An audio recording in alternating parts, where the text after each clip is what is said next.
Assalamualaikum warahmatullahi wabarakatuh.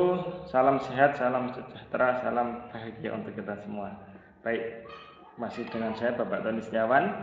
Kali ini masih dalam mata kuliah yang sama, yaitu evaluasi pendidikan kejuruan. Nah, mahasiswa sekalian yang saya cintai dan saya banggakan, pertemuan kali ini kita akan membahas tentang analisis butir soal dengan itemen versi 3.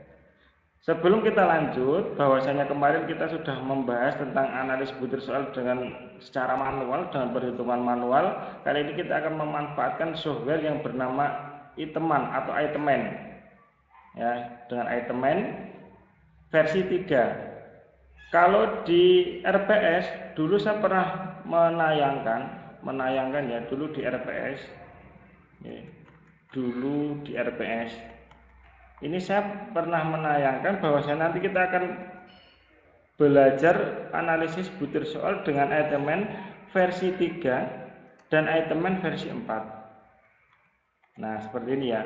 Mohon maaf mahasiswa sekalian, bahwasanya untuk itemen versi 4 sekian dan sebagainya, pokoknya mulai dari versi 4.01 dan sebagainya, ini sudah tidak bisa diakses tanpa harus membeli terlebih dahulu. Trialnya sudah tidak ada, versi crack sudah tidak ada. Kalau saudara bisa mendapatkan dan masih bisa digunakan, itu luar biasa, karena dari pihak yang punya itemen sendiri ini sudah diprotek sedemikian rupa sehingga tidak bisa digunakan. Nah, saya sudah kirim email ke sana untuk mendapatkan lisensi itemen versi 4 untuk yang kampus atau universitas itu $1.000 lebih, jadi sekitar $1.200-an. Nah, tentu ini sangat mahal untuk ukuran kita ya. Maka dari itu mohon maaf, untuk itemen 4 pembelajaran untuk itemen 4 akan kita tiadakan dan hanya kita ajarkan tentang itemen 3. Seperti itu ya. Itemen 4 kita tiadakan dan hanya itemen versi 3. Pak, apa bedanya? Beda hanya di tampilan, tapi pada intinya sama. Baik, sebelum kita lanjut, syarat menggunakan itemen, syarat-syaratnya ya. Syarat menggunakan itemen itu yang pertama adalah harus Windows-nya 32 bit. Nah, Windows-nya 32 bit seperti ini. Bagaimana yang dengan 64 bit? Untuk Windows 64 bit ini tidak bisa untuk itemen versi 3. Nah, Windows untuk 64 bit itu bisa untuk itemen versi 4, karena versi 4 tidak ada, sehingga bagaimanapun juga saudara nanti ketika praktek analisis butir soal dengan itemen itu harus menggunakan Windows yang 32 bit. Ini syarat utamanya ya. Kalau saudara bisa ngakali 64 bitnya jadi bisa di 32 bit, artinya untuk aplikasi 32 bit yaitu kelebihan saudara tersendiri. Namun saya tidak bisa, maka dari itu saya tetap menggunakan Windows 32 bit. Ini syarat utamanya. Nah, sekarang kita mulai saja. Itemen, nah itu seperti ini ya. Hanya 78 kilobyte. Ini kecil sekali. Kalau saudara lihat, ini memang tidak ada logonya. Kalau dulu masih ada logonya hitam seperti itu, tapi sama saja. Ini masih bisa dibuka. Nah, itemen itu ketika diklik itu seperti ini. Nah, hanya hitam seperti ini. Hanya hitam seperti ini. Nah, adapun itemen ini bisa ini bisa digunakan untuk yang sesuai materi kita, yaitu analisis butir soal.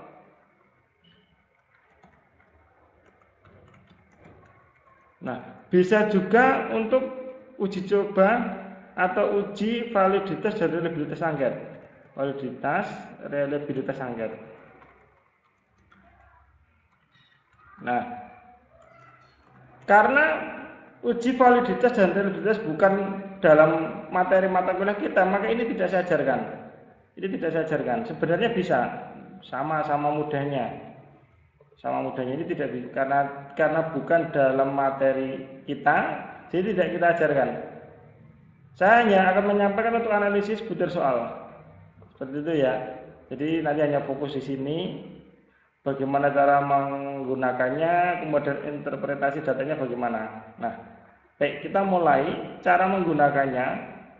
Saudara klik 2 kali, akan tampil seperti ini.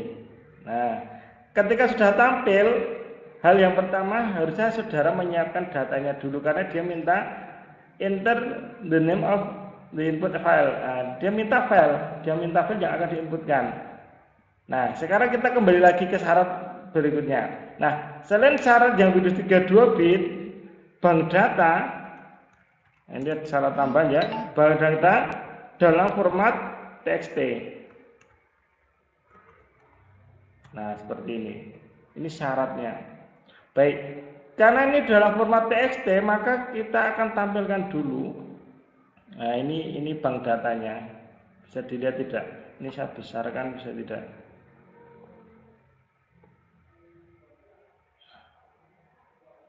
Oke, sebentar. Font P ini saya besarkan, kurang besar. Baik, saya besarkan lagi. Oke, ini 22 coba. Nah, cara pertama adalah saudara membuat rekap jawaban dalam TXT. Jadi notepad ya. Jadi begini. Ini klik kanan, kalau saudara tidak familiar barangkali mohon maaf, jadi kurang familiar, ini aja new, kemudian teks dokumen. Nah, di sini saudara ketik saja misalkan data seperti itu ya, data atau senama saudara terserah. Yang penting ini kita akan membuat bank data. Setelah itu saudara tuliskan seperti ini. Ini karena saya sudah membuat, saya pastekan saja di sini. Seperti ini ya. Ini saya besarkan untuk biar bisa saudara lihat dengan seksama. Karena kurang besar kalau ini sekian, katakan 24. Nah, baik. Nah, saudara membuat rekap jawaban yang ingin saudara analisis dengan format seperti ini. Saya bacakan satu persatu.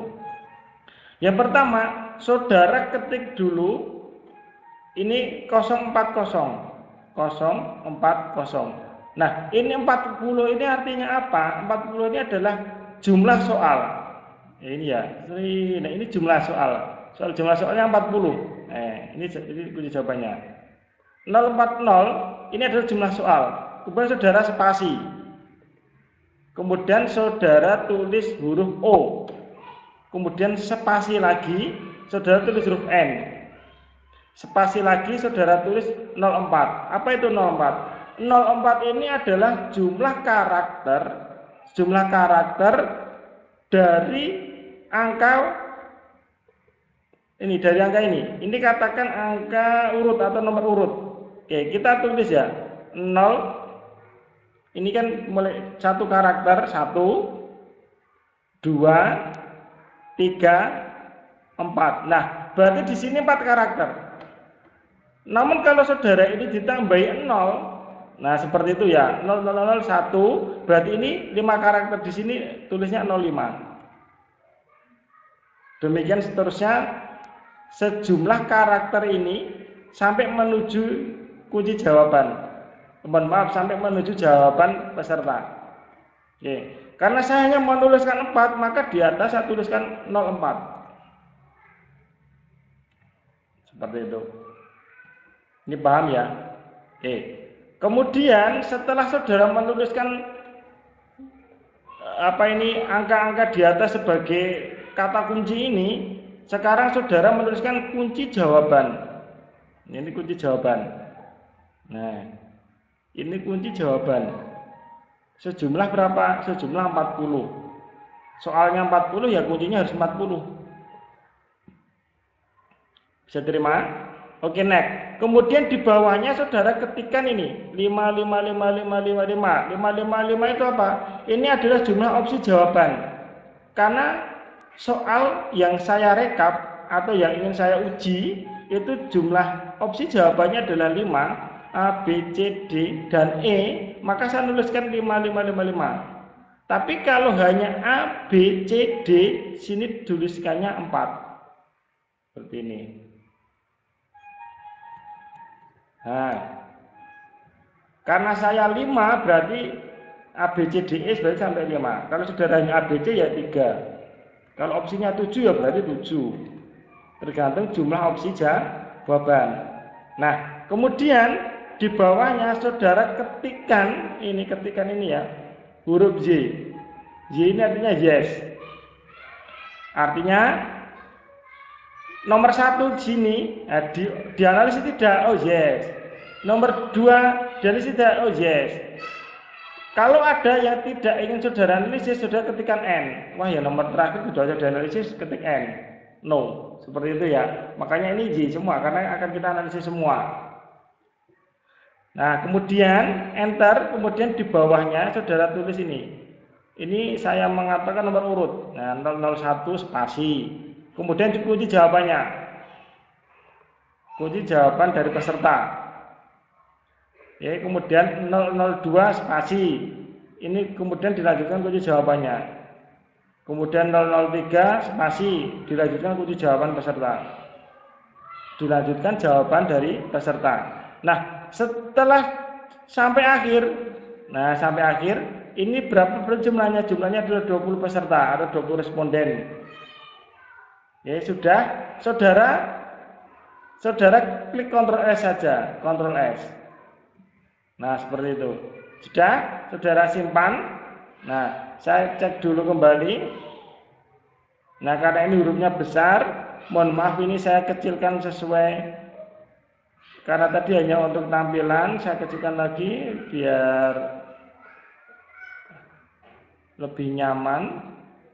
Jadi saya tampilkan 12 saja.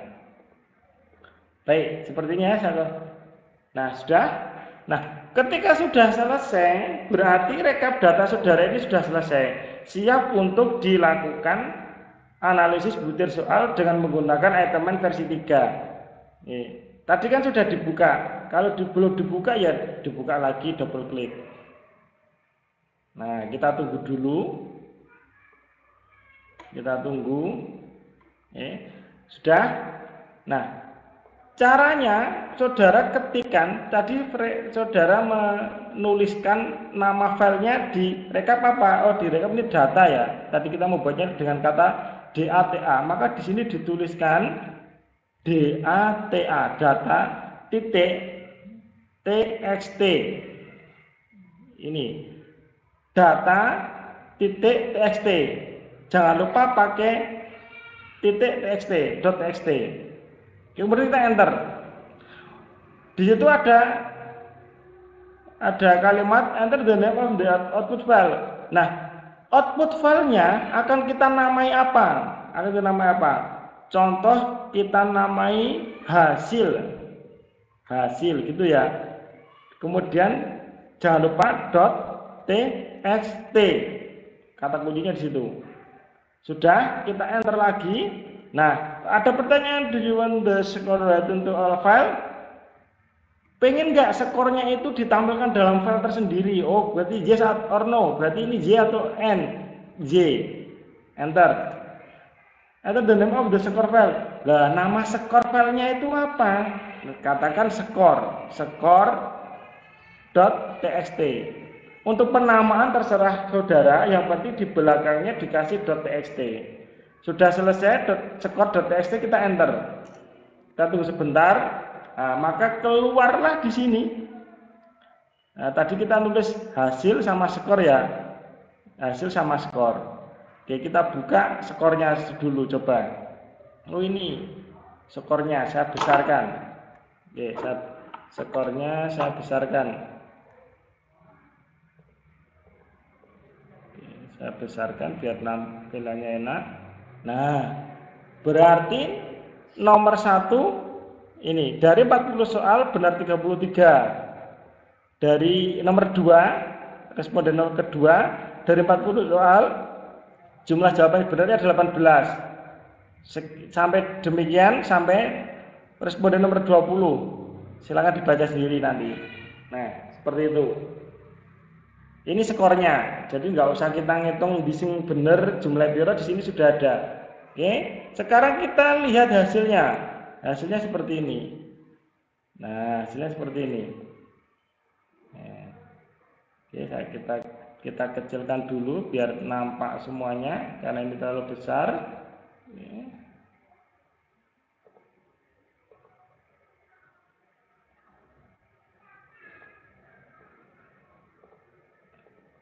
Nah, hasilnya seperti ini. Oke, seperti ini. Selesai. Tinggal kita melakukan interpretasi data atau pembacaan data. Mudah kan cara menggunakan itemen? Saya yakin saudara juga pasti bisa.